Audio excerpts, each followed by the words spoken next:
Stock మార్కెట్లో invest చేసి మీ డబ్బులు డబుల్ చేసుకోవాలనుకుంటున్నారా? విజయవాడలో జరిగే సుందరరామిరెడ్డి గారి లైవ్ సెమినార్ కి అటెండ్ అవ్వండి. నమస్కారం, నేను రమారావి.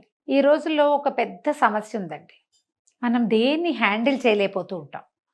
ఏదైనా చిన్న ప్రాబ్లం రాగానే మనకి గుండెలు దడదడలాడిపోతాయి, కాళ్ళు వణికిపోతాయి, నోరు ఆరిపోతుంది, ఏం మాట్లాడినా ఏడుపు వచ్చేస్తూ ఉంటుంది, ఎక్కడికైనా పారిపోదామనిపిస్తుంది, ఏం చేయాలో తెలియదు.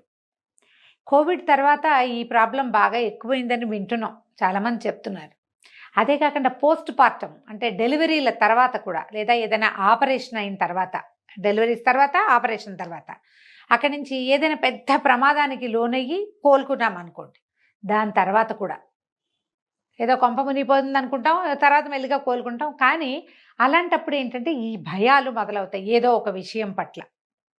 అదొకటి. అక్కడి నుంచి ఏ చిన్న ప్రాబ్లం వచ్చినా దాన్ని హ్యాండిల్ చేయలేము, ఏదొచ్చినా సరే టెన్షన్గా ఉంటుంది. తర్వాత ఏదో కోపపై పనిలో పడినా కూడా ఆ జరిగిపోయిన విషయం మనని కలత పెడుతూనే ఉంటుంది. ఇలాంటి స్ట్రెస్ని హ్యాండిల్ చేయలేకపోతున్నామా అనేది మొదట ఆలోచించండి.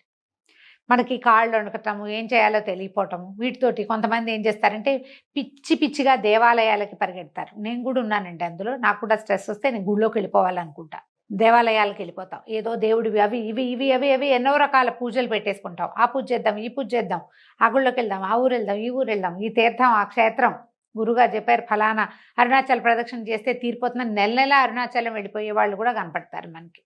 ఇవి కాకుండా ఇదొక సమస్య.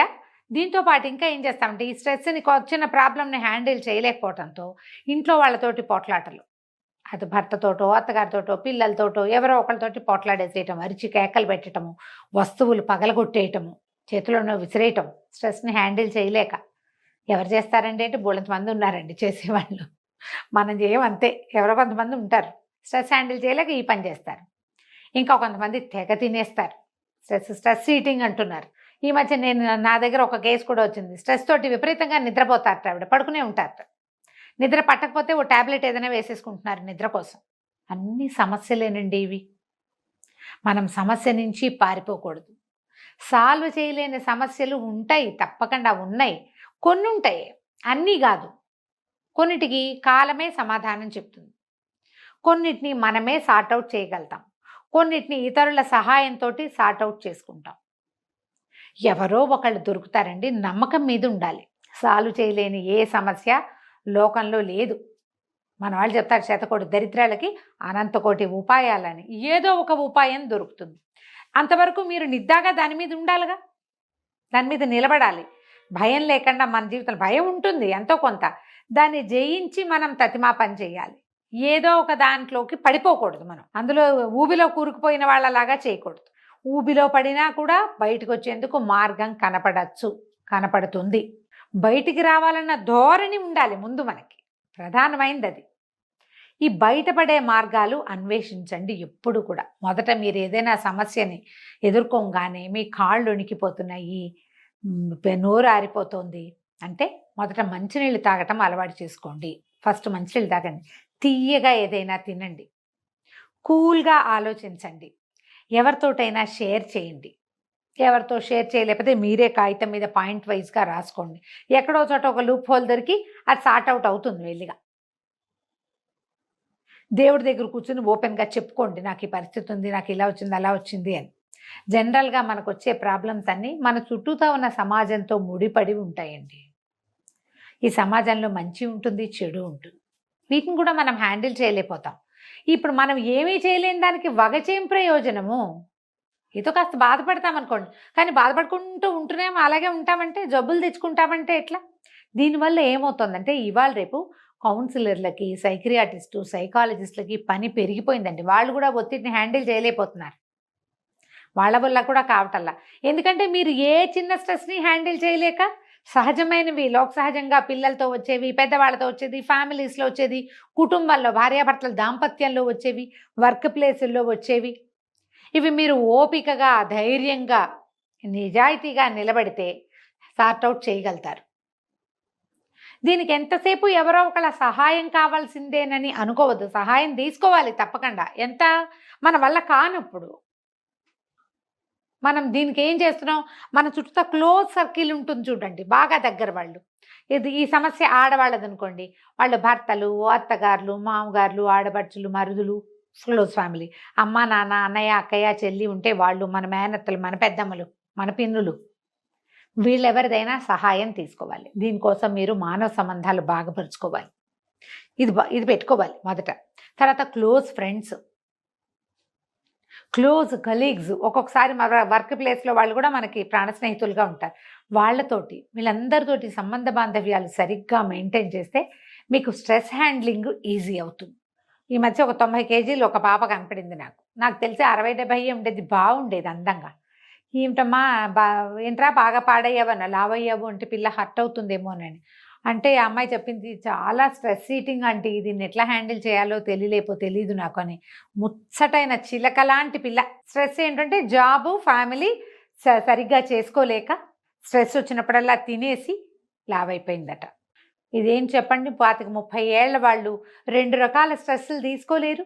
ఆడవాళ్ళు అంటేనే మల్టీ టాస్కర్స్ కదా. మనం పిల్లల్ని హ్యాండిల్ చేయగలుగుతాం, భర్తల్ని హ్యాండిల్ చేయగలుగుతాం, చేసేవాళ్ళం, మన అమ్మలు చేసేవాళ్ళు, మన అక్కయ్యలు, మన మేనత్తలు వీళ్ళంతా చేసేవాళ్ళు. మనం ఎందుకు చేయలేకపోతున్నాం? ఎందుకు చేయలేకపోతాం అంటే నేను చెయ్యలేను అనే భావంతో చేయలేకపోతున్నామని అర్థం చేసుకోండి. అమ్మో నా వల్ల కాదు, ఇలా అయితే నా వల్ల కాదు, అదైతే నా వల్ల కాదు, ఇవన్నీ నేను చేయలేను, ఇదంతా నాతోని కాదు, ఈ డైలాగులు. I can't handle this anymore ఏమంట, I won't handle this anymore. ముందు ఐ కాంట్ అంటారు, నా వల్ల కాదు అని, తర్వాత నేను చేయను అంటారు. చేయనంటే ఇక నిన్నెవడు హ్యాండిల్ చేస్తాడు? పూట ఎవరు చేస్తారు మన హ్యాండ్లింగ్? మనని మనమే చేసుకోవాలి కదా. దాంతోపాటుగా మనకి పిల్లలు ఉంటారు, మనకి ఫ్యామిలీ ఉంటుంది, మన ఉద్యోగంలో కొన్ని బాధ్యతలు ఉంటాయి, సమాజం పట్ల మనకి కొంత బాధ్యత ఉండాలి మనుషులంగా. అవన్నీ ఎట్లా అవుతుంది? అవన్నీ ఎలా చేయగలుగుతాం? ఆలోచించండి. ముందు మనని మనం హ్యాండిల్ చేసుకోవాలి. స్ట్రెస్ వచ్చినప్పుడు ఏదైనా చిన్నది రాగానే ఎవరికి చెప్పేద్దామా, ఎవరికి చెప్పేసుకుందామా అనుకోకండి. చచ్చిపోదామా, లేకపోతే అదొకటి ఉంది అన్నిటికీ. చచ్చిపోతే పీడ పోతాను, నువ్వు చచ్చిపోతే నీ పీడ పోతుంది, నీకు పోతుంది, నీ పీడ మిగిలిన వాళ్ళకి పోదుగా. సమాజం మీద నువ్వు వేసే ముద్ర ఎప్పటికీ పోదు. హ్యాండిల్ చేయలేకపోతే చచ్చిపో అని నేర్పిస్తున్నావు నువ్వు. అదే మనం మనుషులుగా నేర్పించాల్సింది కాదు కదా. నిలిచి నిలబడి ఎదురొడ్డి పోరాడండి. సమస్యలందరికీ వస్తాయి. దైవ సహాయం తీసుకోండి, స్నేహితుల సహాయం తీసుకోండి, కుటుంబ సహాయం తీసుకోండి. ఇదేమీ కుదరకపోతే నా ఓటి పెద్దకాయలు ఎవరో ఒకళ్ళు దొరుకుతారు, వీళ్ళ సహాయం తీసుకోండి. స్ట్రెస్ని బీట్ చేయండి. నాకు 2 మార్గాలు ఉన్నాయండి. చెప్పేయండి, చింపేయండి, 2. ఎవరో ఒకళ్ళకి చెప్పుకోవాలి. 3-4 చెప్పేస్తే తేలికైపోతుంది. తర్వాత అదే అవుతుంది, జరగాల్సిన వ్యవహారం మెల్లిగా ఎట్లా అవ్వాలంటే అట్లా అవుతుంది. ఇందులో డబ్బులు ముడిపడి ఉంటే పోతే పోతాయి, ఇవాళ పోయిన డబ్బులు రేపు రావు, అవే వస్తాయి, ఏం కాదు, ఇలాగని ధైర్యం చెప్పుకోండి. 2వది చింపేయండి. రాసి ఆ కాగితం చింపుతూ ఉండండి. దాన్ని ఎంత చిన్న ముక్క వీలైతే అంత చిన్న ముక్క చింపేసేయండి. చింపేశాక ప్రశాంతంగా ఉంటుందండి. సమస్య తీరదు, మీ బరువు తీరుతుంది. సమస్య దానంతటి సమయం తీసుకుని తీరుతుందండి.